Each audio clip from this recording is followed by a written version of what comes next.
Welcome back. Morning show के दूसरे segment में आपको खुशामदीद कहेंगे और इस सेगमेंट में हम बात करने जा रहे हैं रिसाइकलिंग और अपसाइकलिंग की। ये बहुत वसी और मौजू है और बहुत इम्पॉर्टेंट भी है। रिसाइकलिंग जैसे कि हम पुराने टीन डब्बे या इन चीज़ों को बहुत कम कदर की निगाह से देखते हैं, लेकिन अगर हम इनका प्रॉपर यूजेज समझ जाएं, जो कि आज हमारे एस्टीम गेस्ट की मौजूदगी में आप लोगों को इस मौजू पर हम रोशनी डालेंगे, तो ये मौजू बहुत वसी और बहुत काम का है। तो आई थिंक कि कोई भी चीज़ बेकार नहीं होती, सिर्फ एक नज़र और नीयत चाहिए, आपको काम करने का वो पैशन चाहिए और वो रिसोर्सेज चाहिए जिसके बुनियाद पर आप ये तमाम रद्दी कागज़ जो प्लास्टिक है और जितना भी वेस्ट मटेरियल है उसको सही जगह पर लगाकर उससे सही चीज़ बना सकें। बिल्कुल ऐसा ही है। और कहते हैं ना कि दुनिया में कोई चीज़ बेकार नहीं होती, हर चीज़ कारआमद साबित हो सकती है अगर आपके पास वो दिमाग हो, आपके पास वो लर्निंग्स हो, वो सीख हो। इसी तरह हम देखते थे कि पुराने दौर के अंदर कभी चादरें फट जाती थी तो उन टुकड़ों से रल्लियाँ बना ली जाती थी, कभी कतरने होती थी तो उससे जो है वो पूरा एक मुनफरद किस्म का घर में पहनने का जोड़ा बना लिया जाता था, कभी अबाए बन जाते थे, कभी टूटे हुए बर्तनों से कोई एक नई शक्ल देकर उसको कुछ एक नई चीज़ बना दी जाती थी। तो हम घरों से ये चीज़ें सीखते और देखते आ रहे हैं। पुरानी बर्नियाँ हो जाती थी या वो मिठाई के डब्बे होते थे, जब वो मिठाई के जो स्टील के डब्बे होते थे तो वो जब उसमें से हलवा या मिठाई ख़त्म हो जाती थी तो उसको हम सुई धागा रखने के लिए, चीज़ें रखने के लिए, पैसे जमा करने के लिए रख लिया करते थे। तो ये हमारी अपब्रिंगिंग जो हुई है जनरेशन जी से पहले वाली जनरेशन की, तो हमने वो सारी चीज़ें देखी कि इस चीज़ को कैसे इस्तेमाल किया जाए। अब आज की जनरेशन के लिए अब टॉपिक्स जो है वो जनरेशन जी से ज़्यादातर कनेक्टेड होते हैं कि इस जनरेशन को कैसे डिजिटली और नॉन डिजिटली जो है वो चीज़ों को समझाया जाए। तो आज हमने कहा कि हम अपने बड़े प्यारे से पैनलिस्ट को बुलाएंगे। वो काम क्या करते हैं, वो ये करते हैं कि जितना भी वेस्टेज है, जो वेस्ट प्रोडक्ट्स हैं, उसको रिसाइकल या फिर अपसाइकल करते हैं। अब ज़रा आपने रिसाइकल तो नाम सुना होगा, अपसाइकल किसे कहते हैं और रिसाइकल किन किन चीज़ों की हो सकती है, वो तमाम चीज़ें हम बात करेंगे। हमारे बड़े प्यारे से गेस्ट हमारे साथ मौजूद है, अहमद शब्बर साहब। अस्सलाम वालेकुम, very good morning. Good morning. कैसे हैं, खैरियत से हैं आप? अल्हम्दुलिल्लाह, बिल्कुल। ये रिसाइकलिंग क्या है और अपसाइकलिंग क्या है, जरा कॉमनली इसको आगाज कर लेते हैं। श्योर। अच्छा, it's in the name itself. मगर रिसाइकलिंग के उसमें अगर प्रोसेस को ब्रेक डाउन करूँ कि अगर प्लास्टिक है तो उसको बिल्कुल पिघला के उसके ओरिजिनल फॉर्म में जो तेल होता है उसके फॉर्म में लाके फिर वापस आप उसको लेके यानी किसी और फॉर्म में करेंगे तो रिसाइकल हो जाएगा। ठीक है। जैसे प्लास्टिक की बोतल को बिल्कुल पिघला के उसकी फिर कुर्सी बना दी जाए तो वो रिसाइकल हो जाएगा। ठीक है। अपसाइकिल ये होता है कि प्लास्टिक की बोतल को उसी शेप और फॉर्म में रखें, उसको हम बिल्कुल उस पर ब्रेक डाउन ना करें, मगर कोई दोबारा इस्तेमाल करें। जो जैसे एक गमला बना लें उसका, या आधी बोतल को काट के उसके अंदर गमला बन जाता है, या पेन होल्डर बना लें। हाँ, जैसे आर्ट एंड क्राफ्ट की चीजें उसी तरह अपसाइक्लिंग से बन जाती है। बिल्कुल, ये इसको आप अपसाइक्लिंग कहेंगे। बिल्कुल। तो बेसिकली ये जो सामने चीजें रखी हुई, पहले इधर से आगाज कर लेते हैं। What are you doing nowadays के रिसाइकलिंग किन किन चीज़ों की कर रहे हैं और अब तक कोई ऐसी चीज़ है जो शेयर करना चाहते हैं नई जनरेशन से कि ये भी कर सकते हैं हम? श्योर। अच्छा, उससे पहले मैं आपसे ये पूछूंगा, एक मैंने लफ्ज़ का आपसे जो कहते हैं वो पूछा था कि ट्रांसलेशन क्या है, रिसाइकलिंग का ट्रांसलेशन उर्दू में क्या होगा? हाँ, उर्दू। रिसाइकलिंग का ट्रांसलेशन उर्दू में जी जो मुझे पता है मटेरियल, मुझे पता है बहरहाल, लेकिन ये थोड़ा सा एक सस्पेंस छोड़ देते हैं और आप भी अभी नहीं बताएंगे। चलें हम जरा कर देते हैं। जो लोग इस वक्त हमें देख रहे हैं सोशल मीडिया के ऊपर और खासतौर पे टेलीविजन के ऊपर, जो टीवी पर देख रहे हैं वो भी सोशल मीडिया को खोलें, वहां पर हमारे सोशल मीडिया पेजेस पे जाकर रिसाइकलिंग का उर्दू में मतलब क्या एक वर्ड है उसका जो है ना वो जवाब आप देंगे, फिर आप थोड़ी सी देर के बाद बताएंगे। बिल्कुल ठीक है। अब चलें एक और सवाल पूछ लेता हूँ। वेस्ट का उर्दू का ट्रांसलेशन क्या है? फुजला। आपने कुछ कचरा का, आपने फुजला का, फिर से सोचें वेस्ट का उर्दू का ट्रांसलेशन क्या है? कोई गैर जरूरी चीज। वेस्ट का ट्रांसलेशन है जाया होना। वेस्ट का ट्रांसलेशन कचरा नहीं है। गार्बेज का ट्रांसलेशन कचरा है। हाँ। जो चीज वेस्ट होगी वो कचरा बनती है, जो चीज जाया होगी वो कचरा बनती है। तो जैसा आपने कहा ना, करामत कोई भी चीज जाया नहीं होती, कोई चीज बेकार नहीं है करामत। तो इसी तरह से वेस्ट मैनेजमेंट का असल ये मतलब है कि भाई आप उसको या तो दोबारा इस्तेमाल कर लें, ठीक है, या उसको लैंडफिल से आप जो कहते हैं हटा दें। तो ये मैंने आपसे भी सस्पेंस रखा था जो कहते हैं कि वेस्ट का उर्दू। तो अब मैं नेक्स्ट उसमें अगर अपने उसमें जाऊं तो हमारा मेन काम ही ये है कि जो वेस्ट हो रही होती है उसको, यानी चीज जो दूसरे लोग जाया कर देते हैं जी, उसको जाया ना होने देना। ठीक है, ये मेरा काम है। अच्छा। तो उसमें फॉर एग्जांपल हमारे पास कचरा जो आता है, तो मैं आपको बताता हूँ, गार्बेज कैन जो मेरी कंपनी है, we do 3 main things. I call it the garbage can arc, where A stands for awareness, जो आपके तवज्जो से सब लोगों के साथ जो बातचीत हो रही है, आपसे बातचीत हो रही है, अवेयरनेस कहते हैं इसको। रिसाइकलिंग मैनेजमेंट, जो चीज़ रिसाइकिल हो सकती है, प्लास्टिक, मेटल, पेपर, उसको फिर से दोबारा करामत करना, दोबारा रिसाइकिल करना, अपसाइकिल करना। और कॉम्प्रहेंसिव वेस्ट मैनेजमेंट के सारा का सारा कचरा हम लोग लेते हैं, उसमें से फिर डिफरेंट वेस्ट स्ट्रीम्स के अंदर सॉर्ट कर देते हैं, और जहाँ उसको जाना होता है हम वहाँ पे पहुँचा देते हैं।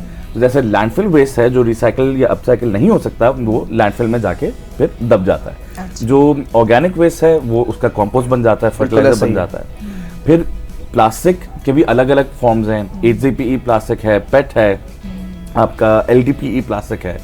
फिर मेटल्स में भी आपका एल्यूमिनियम है, टिन है, आयरन है, स्टील है, कॉपर है।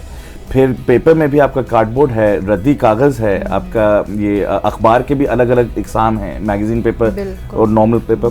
तो हम लोग तकरीबन 16-17, फिर लकड़ी भी आ जाती है, ग्लास भी आ जाता है, रबर भी आ जाता है।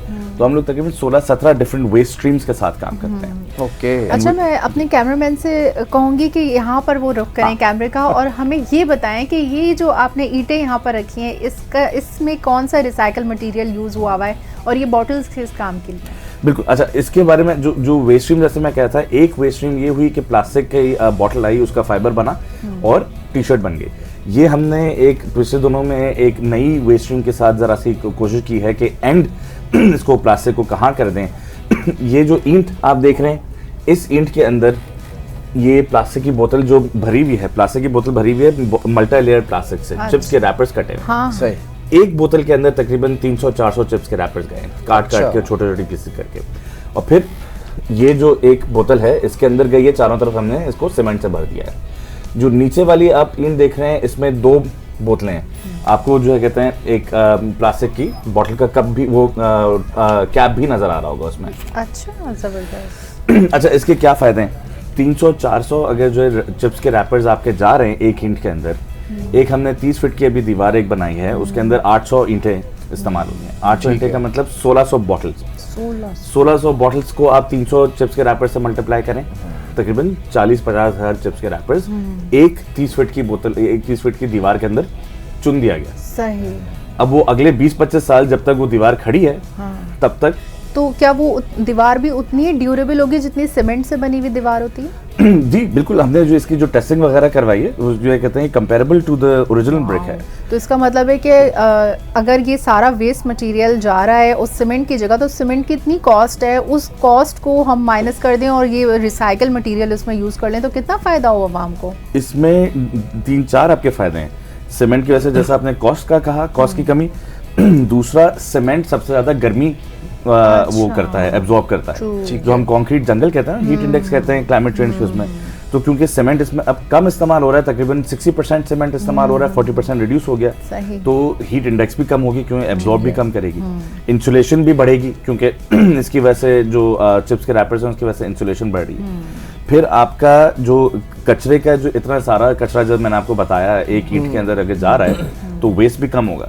तो इस ब्रिक की वजह से सिर्फ एक नहीं, 3-4 अलग अलग इसमें फवायद। ठीक है। तो ये कितना फ्रूटफुल साबित हुआ? अभी आपने मुझे बताया कि लाइब्रेरी वगैरह भी बना रहे हैं पूरी, एक वो क्या है प्रोजेक्ट? सेकंड होम लाइब्रेरी के नाम से है। अच्छा, उसमें भी मजे की बात है, वो शुरू इस तरह से हुआ था कि जब हम रिसाइकिल करते थे, जैसे आप रिसाइकिल कर रहे हैं, आप रिसाइकिल कर रही हैं, घर से आपने हमें कहा कि भाई आप आके उठा लें हमारा। हमारे पास कचरे में बहुत सारी किताबें आना शुरू हो गई थी। अच्छा। जिसमें इंसाइक्लोपीडिया के उसमें जो लोग निकाल देते हैं। बिल्कुल। अच्छा, उसमें बाकायदा ताज़ी और डिसेंट कंडीशन में इंसाइक्लोपीडियाज, उर्दू की नॉवेल्स, बच्चों की कहानियाँ, अंग्रेजी उर्दू सब में, और मजहबी कुछ किताबें भी, यानी बहुत अच्छी।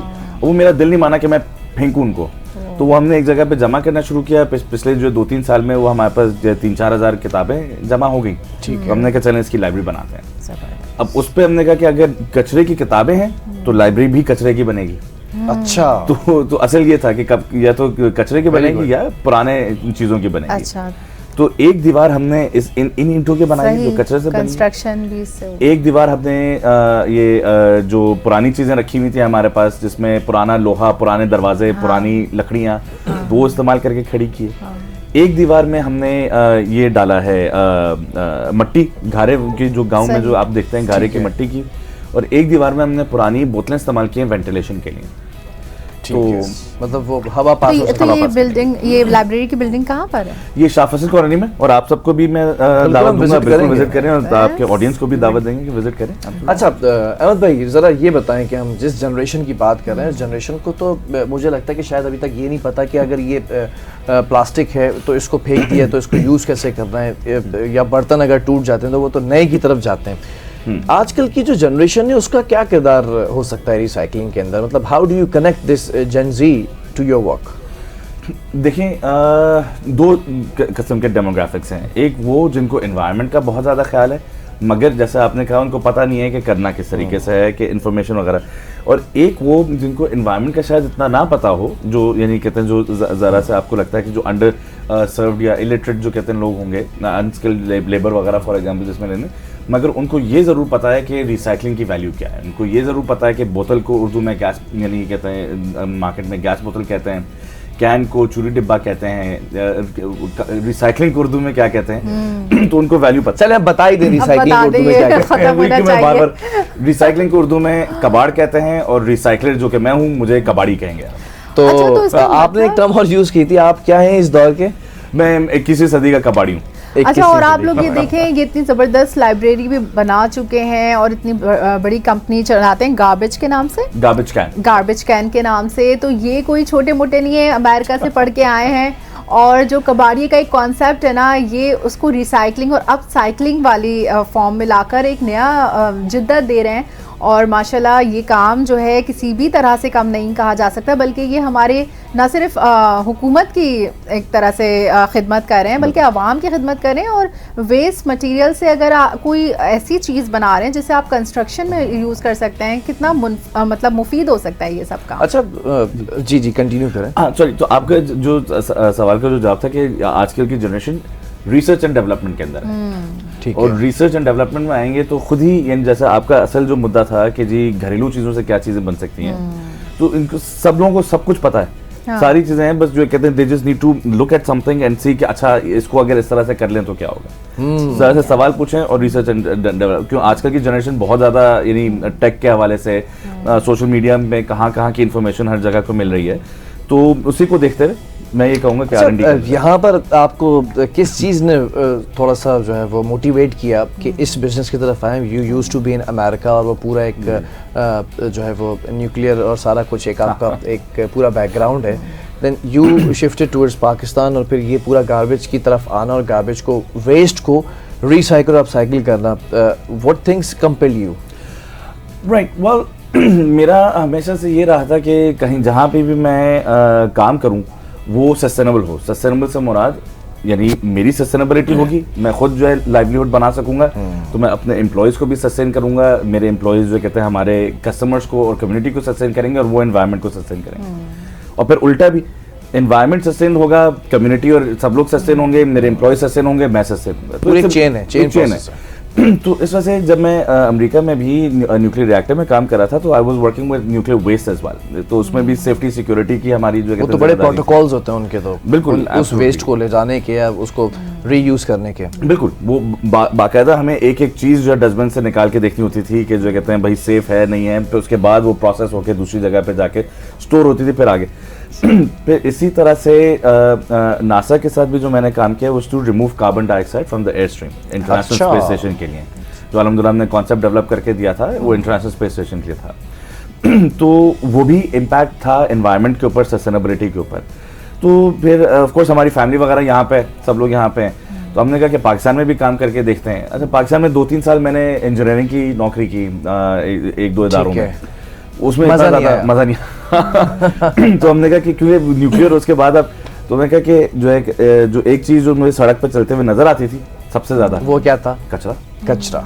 तो हमने कहा कि ओके, मुझे साफ शहर में रहना है, मुझे तो मैं ही साफ सफाई का आगाज करूं। मैं कहा यानी शोर शराबा या कंप्लेंट करने के बजाय कुछ एक्शन तो करें ना। अच्छा, यही चीज़ मैं पूछना चाह रही थी कि जो कराची का सबसे बड़ा मसला है कचरे का, तो क्या आपने सिंध हुकूमत से कुछ कोलैबोरेट किया हुआ है इस सिलसिले में, ताकि आप ये जितना भी वेस्ट है इसको कारामद बना सकें? हम लोग जो कहते हैं डिस्कशन में रहते हैं। सबसे ज़्यादा जो नहीं कहते हैं, जो मैं पुश करता हूँ कि एक रिसाइकलिंग की फॉर्मल पॉलिसी होनी चाहिए जो कि दुनिया भर में है। उनसे हमारे जो कहते हैं कॉन्फ्रेंसेस में या इस तरह की मीटिंग्स वगैरह होती रहती हैं ऑफ कोर्स, बट हम लोग एसेंशियली आप ये कह सकते हैं कि we're too small at the moment to actually work directly with the government, मगर आपके कमिश्नर साहब के साथ, डिस्ट्रिक्ट कमिश्नर साहब के साथ, मेयर साहब के साथ हमारी डिस्कशंस रहती हैं, एडवाइस करते रहते हैं हम उस पर। मगर सबसे बड़ा जो एडवाइस मैं वो कहूँगा कि रिसाइकलिंग की एक पॉलिसी होनी चाहिए, और कचरे की जो आप देखते हैं कि जो दुकानों में, नॉर्मल दुकानों में जो खरीदो फरोख्त वाली चीज़ है वो ख़त्म होनी चाहिए, क्योंकि दुनिया भर में उल्टा है। दुनिया भर में अगर आप रिसाइकिल ना करें तो आपके ऊपर फाइन है। यस, ऐसा ही है। मतलब दुनिया भर में इतना खूबसूरत निज़ाम है कि 3 डस्टबिन एक साथ रखे हुए होते हैं। बिल्कुल। प्लास्टिक के लिए अलग होता है, वेट प्रोडक्ट्स के लिए अलग होता है, ड्राई जो आइटम्स होते हैं, जो वेस्ट होता है वो अलग होता है, वो फिर अलग अलग जगहों पर जाते हैं और फिर रिसाइकिल और अपसाइकिल होते हैं। हाँ। अच्छा, आपने कहा कि मैं सड़कों पर गुजर रहा था तो मुझे सबसे ज़्यादा कचरा नज़र आया, तो आपने इनिशिएट लिया किसी एक डिस्ट्रिक्ट से, किसी एक इलाके से या किसी एक टाउन से कि उनसे बात करके या फिर अपने ही मदद आप तहत कोई कचरा वहाँ से उठा के ख़त्म किया और फिर उसको कोई रिसाइकिल किया हो? जैसे ये आपके सामने अभी मैं देख रहा हूँ कि आपने बताया कितने इस बॉटल के अंदर रैपर्स हैं? 300-400 रैपर्स हैं, और फिर आपने बताया कि 800 ब्रिक्स की मैंने पूरी वॉल बनाई है, तो ऑलमोस्ट कोई 40-50 हज़ार रैपर्स। तो वो रैपर्स कहाँ से आए थे? हाँ, अच्छा, तो जो वेस्ट मैनेजमेंट का काम मैंने गार्बेज कैन का शुरू किया इस तरह से कि जो आपके जमादार थे और आपके जो अफगान बच्चे, जो स्कैवेंजर्स हैं, जो कचरा चुनने वाले बच्चे होते हैं, हमारे इलाकों में भी आते हैं बिल्कुल हर जगह पे, उसमें तो उनको मैंने फॉलो करना शुरू किया। उनके साथ साथ मैं पीछे पीछे अफगान बस्ती तक गया। सुबह निकलते होंगे आप तो 4-5 बजे? हाँ, क्योंकि उनकी तो प्रैक्टिस सुबह की होती है। सुबह हमारा तो 24 घंटे का, क्योंकि हमारी गाड़ियाँ रात को भी चलती हैं। रात को असल वेस्ट मैनेजमेंट सफाई तो रात को। यस, ऐसा ही है। तो फिर इब्राहिम हैदरी तक गए, जो लैंडफिल कराची का है, जो डंपिंग पॉइंट्स हैं। हाँ, जाम छाकरो और इब्राहिम हैदरी डंपिंग पॉइंट्स जो है।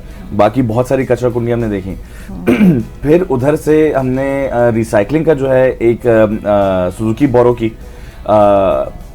उस पे हम जो है दुकानों पे गए, उधर से गत्ता, ये प्लास्टिक और ये सारी चीज़ें खरीदना वगैरह हमने शुरू किया।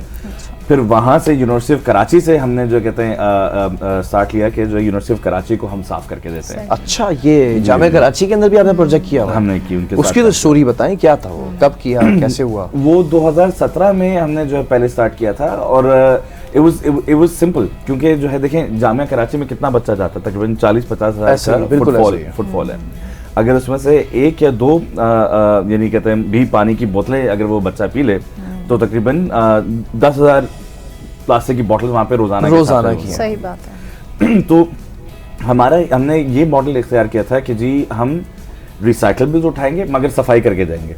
क्योंकि अगर आप देखें जो कचरा चुनने वाले हैं वो रिसाइकलेबल्स तो उठा लेते हैं, अपने काम की चीज उठा लेते हैं, मगर सफाई नहीं करते। कचरा या तो जला देते हैं या नदी नाले के अंदर फेंक देते हैं, जिसके ऐसे मसले होते हैं। तो उनके साथ हमारी ये मॉडल हुई थी कि जो कहते हैं हम ये बॉटल्स भी उठाएंगे और जो है सफाई भी पूरी करके जाएंगे।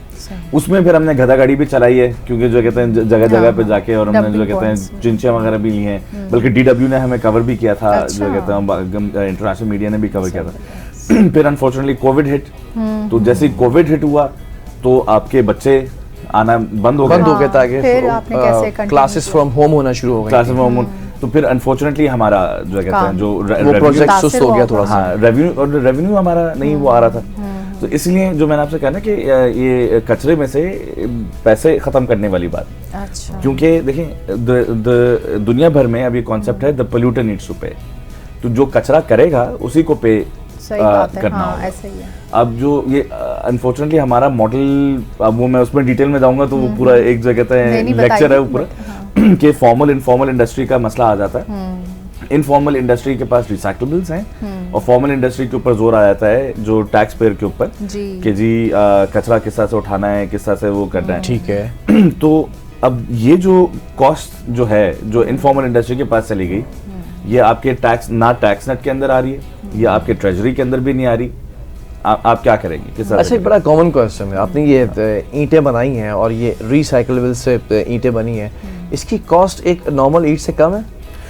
एट दिस स्टेज अभी कंपेरेबल है, क्योंकि इसमें जो है R&D में मुझे ऐसा यानी टाइम वगैरह, जैसे फॉर एग्जांपल चिप्स के रैपर्स काटने में लेबर जो लगी है, यानी 400-500 चिप्स के रैपर काटने में आधा 1 घंटा हमें लगा, और फिर ठूसने में जो कहते हैं आधा घंटा और लगा। तो यानी कहते हैं कुछ ज़्यादा सा टाइम इसकी, यानी हम लोग जो बिल्कुल ही कंप्रेस करके लेके आ सके मैनुअल लेबर पे, वो 30 to 40 मिनट्स हैं कि एक बॉटल भरी जाए। तो उसकी वजह से लेबर की कॉस्ट ज़रा सी ज़्यादा है। बट इसको अगर आप फिर मैकेनिकली करना शुरू करेंगे सारी चीज़ें, तो ये इस ईंट की कॉस्ट आपकी तकरीबन 60% पे आ जाएगी। तो इसका 60% इसमें सीमेंट है और बाकी यही बाकी जो ये बॉटल। अच्छा, दूसरी जो बॉटल रखी हुई है उसमें जो मिट्टी भरी हुई वो क्या है? हाँ, उसका फिर हमने ये सोल्यूशन निकाला कि चलें अगर चिप्स के रैपर्स अंदर नहीं जाते तो बोतलों का भी मसला है, तो बोतलें हम चुन देते हैं इसके अंदर।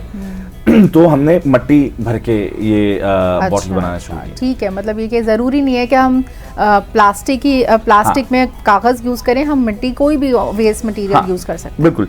तो उसमें जो है कहते हैं हमें 2 मिनट लगते थे बोतल, यानी कहते हैं भरने में, क्या बोतल भरी हो, बल्कि 2 मिनट भी नहीं, 1 मिनट के अंदर जल्दी और फिर वो ईंट। तो वो वाली अगर हम मट्टी वाली इस्तेमाल करें तो ईंट आपकी ऑलरेडी ज़्यादा सी भारी है, भारी हो जाती है, मगर आपकी जो कॉस्ट है अगर 45 रुपए की ब्रिक है तो आपकी कॉस्ट तकरीबन 34-33 पे है।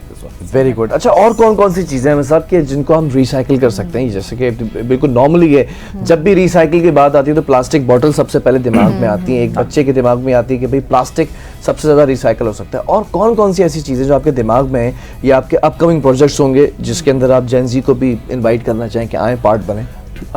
ओके, तो मैं क्विकली, अब जैसे एल्यूमिनियम के कैन्स हैं, ठीक वो है, आप मेल्ट करके उसको आप जो है मोटरसाइकिल के पार्ट्स उससे बना सकते हैं। आपका क्लच हो गया, ब्रेक हो गया, इस तरह की चीजें हो गई। तो क्या इस तरह की कोई मोटरसाइकिल इन्वेंट की हुई है?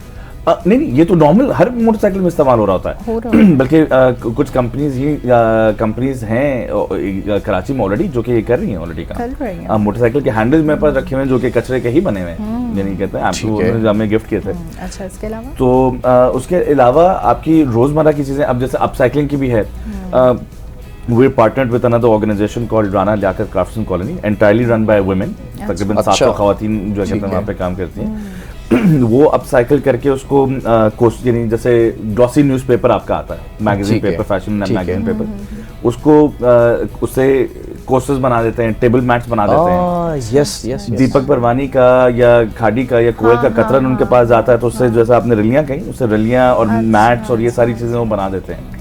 तो हम लोग हार्ड को रिसाइकलिंग करते हैं और वो फिर अपसाइक्लिंग करते हैं। तो इस तरह की रोजमर्रा की तो मेरी तकरीबन जैसा कहा ना कि चलें, रिसाइकलिंग करने का मकसद जो है वो आपने हमें बताया। अब हम चले जाते हैं स्कूल, कॉलेजेस और यूनिवर्सिटीज़ की तरफ। तो स्कूल, कॉलेजेस और यूनिवर्सिटीज़ के अंदर रिसाइकलिंग को कैसे इफेक्टिव बनाया जा सकता है? किन किन चीज़ों को रखें? देखिए, अगेन सबसे पहले अगर आप रिसाइकलिंग पॉलिसी एक वो बनाएंगे कि एवरीबडी हैज़ टू रिसाइकिल, हर इदारे को रिसाइकिल करना ज़रूरी है, चाहे वो यूनिवर्सिटी हो, चाहे वो स्कूल हो, चाहे वो घर हो, चाहे वो दुकान हो, चाहे वो यानी कहते हैं आपकी बिल्डिंग हो, कोई भी हो। तो तब जाके आपकी सॉर्टिंग हो, ये सारी चीज़ें शुरू होंगी किसी भी यूनिवर्सिटी में, किसी भी जगह। ठीक है। तो एक तो ये, यानी आप समझें कि टॉप बॉटम जो कहते हैं अप्रोच होता है कि आप जो है एक पॉलिसी बनाएं and you force people essentially कि जो कहते हैं टू डू इट। अब इंकरेज करने वाली जो चीज़ है उसमें अगेन जैसे मैंने स्टार्टअप स्टार्ट किया, आप ये देख सकते हैं कि जो अमेरिका में आई बिलीव इस वक्त या तकरीबन 2-3 साल पहले तो जो रिसाइकलिंग इंडस्ट्री थी वो $100 बिलियन की थी वर्थ। अच्छा, $100 बिलियन। 2019 में अगर आपने सुना हो कि अमेरिका चाइना की जो ट्रेड वॉर चल रही थी, जिसमें चाइना ने सिर्फ एक चीज़ की थी कि हमारे पास कचरा नहीं आप भेजेंगे। और डोनाल्ड ट्रंप जो कहते हैं रिलैक्स हो गए थे, उन्होंने कहा कि अच्छा नहीं, क्योंकि मैं 2019 में गया था, पूरे पूरे उनके लैंडफिल जो कहते हैं हम भरे हुए थे कचरे से, वो आगे रिसाइकल तो जा ही नहीं सकता। तो यानी इतना पावरफुल आपका यानी इंडस्ट्री है ये। हाँ, लेकिन चाइना ने तो जो लैंडफिल कचरा है उससे भी बिजली बनाने की कोशिश की हुई है, वो तो वहाँ तक के काम कर रहा है। तो ये पाकिस्तान में क्यों नहीं है? हमारे तो बिजली पानी का पहले ही रोना है। तो ये क्यों नहीं हमारे यहाँ सही? पाकिस्तान में हो सकता है, मगर पाकिस्तान में एक तो टाइप ऑफ वेस्ट का फर्क है, ऑर्गेनिक ये उसकी जो है और इनऑर्गेनिक वेस्ट की जो कैलोरिफिक वैल्यूज होती हैं उसका ज़रा सा फर्क है। अच्छा। दूसरा असल मेजर जो पाकिस्तान का इशू है वो कलेक्शन है। जो बॉटलनेक बनता है, आप एक जगह पे कलेक्ट करके बहुत सारा कचरा करेंगे, यानी कि तुम जमा करेंगे, तब आप उसका इस्तेमाल कर अच्छा, मैं यही पूछना चाह रही थी कि एक आम शख्स घरेलू सतह पर किस तरह से रिसाइकलिंग में अपना किरदार अदा कर सकता है? Very simple. आपके जो सड़क के बाहर जो कबाड़ी आ रहे हैं, आप उनको फिर से, यानी क्यों आपने हमारे नाना नानी दादा दादी जो कहते हैं कबाड़ के अखबार रखे होते थे, जो रद्दी के कागज रखे होते थे, तो फिर वो कबाड़ी को दे देते थे। अब ये पिछले, यानी हमारी जनरेशन में, हमारी पिछली जनरेशन में शायद जो कहते हैं ये पहले ज्यादा होता था, अब क्यों रुझान कम हो रहा है? ये मैं जेन्युइनली मैं खुद सवाल पूछ रहा हूँ क्यों ऐसा? या तो उसमें लोग ये समझते हैं कि जी वो जैसे कबाड़ी का एक लफ्ज वो बन गया है, फेंकना लोग ज्यादा प्रेफर करते हैं। मुझे लगता है शायद हम चिड़ियाओं को भूसी टुकड़े खिलाने वाली आखिरी नस्ल है। उसके बाद फिर शायद ये कॉन्सेप्ट है, और हम वो टीन डब्बे वाले जो आता था वो गली मोहल्लों में देखने वाली भी आखिरी नस्ल है, क्योंकि इसके बाद मुझे लगता है चीजें चेंज हो जाएंगी। लेकिन अगर इसकी अहमियत जैसे आप बता रहे हैं, इंपॉर्टेंस, तो ज़रा ये जैसे सवाल बड़ा खूबसूरत है कि घरों के अंदर कैसे कंट्रीब्यूट कर सकते हैं, दोबारा से कोई अवेयरनेस होनी चाहिए, या वाकई अब हम ये समझते हैं कि वो चीज़ें ख़त्म हो गई जो अवेयरनेस हमें बचपन में मिला करती थी। हमें पता होता था कि फ़लाँ चीज़ को हमने इस जगह इस्तेमाल करना है, अगर ये रोटियाँ ख़राब हो गई हैं तो वो सुखानी है, भूसी टुकड़े बनाने, और फिर वो मुर्गियों को डाल देनी है, जानवरों को डाल देनी है, परिंदों को डाल देनी है। कुछ नहीं मिलता था तो हम उसको दे दिया करते थे टीन डब्बे वाले को। बिल्कुल ऐसे। अच्छा, इसमें एक बड़ा मेरे ख्याल से इशू ये भी है, आपने होम इकोनॉमिक्स का सुना होगा। बिल्कुल ऐसा ही, पहले होम इकोनॉमिक्स की क्लासेस होती थी, बाकायदा तौर पे इसके अंदर डिप्लोमास होते थे, ग्रेजुएशन होता था, मास्टर्स होता था, सब्जेक्ट होता था एक निसाब में। अब नहीं होता ना? नहीं, तो वो मेरे ख्याल से कहते हैं लिटरली जस्ट क्लिक्ड। मेरे ख्याल से सबसे बड़ा एक इशू ये है। बड़ा अच्छा पॉइंट रेज़ किया भाई।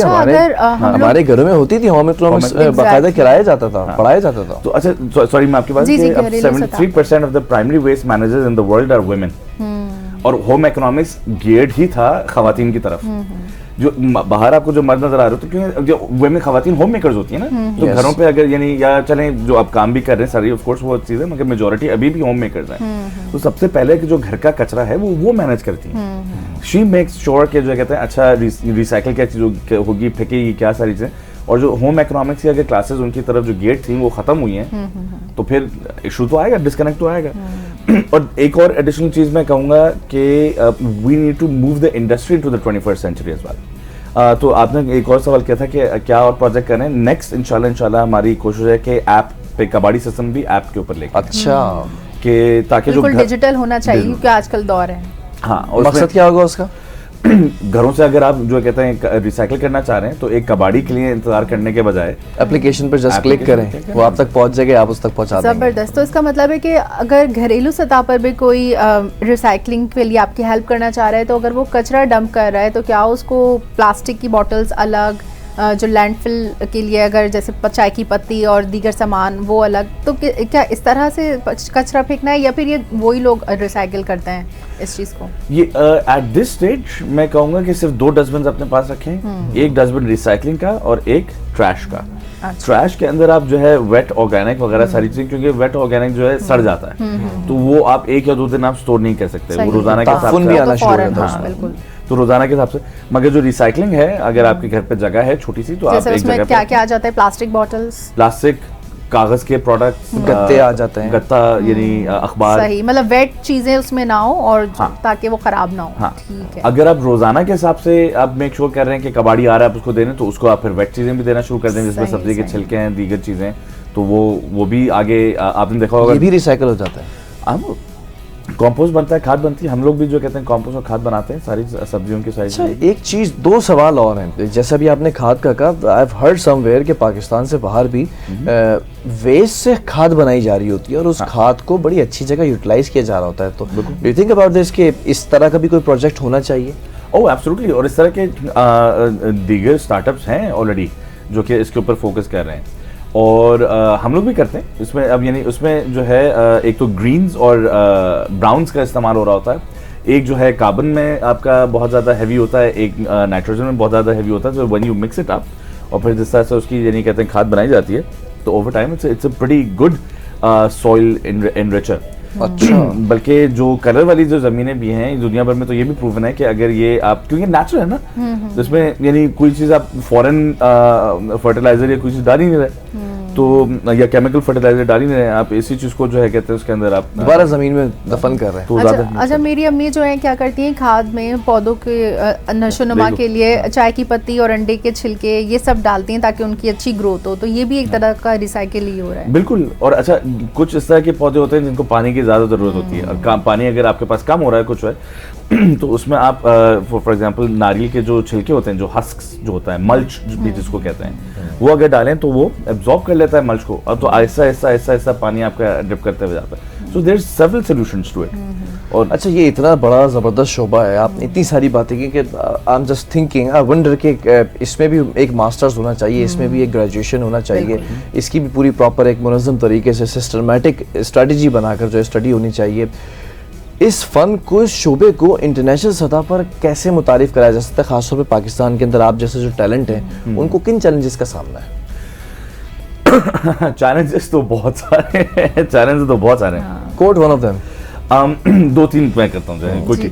एक तो जो है जैसे मैं कहा कि कलेक्शन इज अ बॉटलनेक, हम कलेक्शन के ऊपर फोकस कर रहे हैं, मगर अभी तक लोग इसको जो है वैल्यू नहीं करते।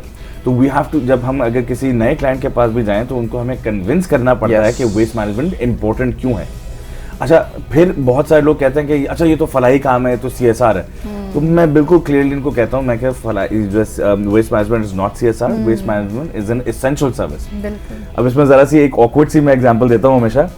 आप लोगों के घरों में, यानी हर किसी के घर में बाथरूम है, बिल्कुल है, जरूरी है, या घर एक बन सकता है बगैर बाथरूम? नहीं, बिल्कुल बगैर दफ्तर। वाकई तो वो भी तो वेस्ट मैनेजमेंट, वो भी तो वेस्ट मैनेजमेंट एक एसेंशियल चीज, वरना तो आप उसको भी कहेंगे ये भी बेकार कम है। Very true example. अच्छा, पाकिस्तान में कोई ऐसी मार्केट मौजूद है जहां पर ये मसनूआत भी हों और खरीदारी भी हो?